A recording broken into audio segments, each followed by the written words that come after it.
چین کے 15ویں national games کی افتتاحی تقریب میں دیوقامت ڈریگن فش کا شاندار مظاہرہ۔ چین میں منعقدہ 15ویں نیشنل گیمز کی افتتاحی تقریب میں ایک دیوقامت ڈریگن فش نے آسمان پر رقص کرتے ہوئے حاضرین کو حیران کر دیا۔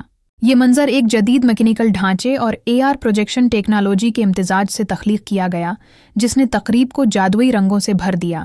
یہ دیوملائی مخلوق، جس کا سر ڈریگن اور جسم مچھلی کا ہے، چینی ثقافت میں خوش بختی، عزم اور کامیابی کی علامت سمجھی جاتی ہے۔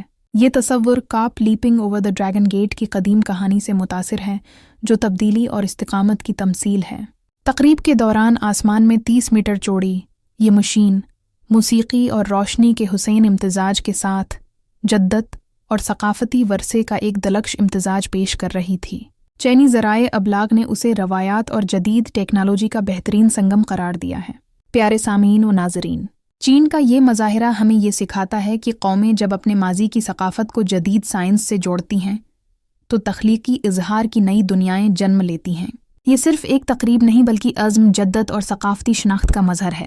یہ ہے ریڈیو جیوے پاکستان ڈیجیٹل۔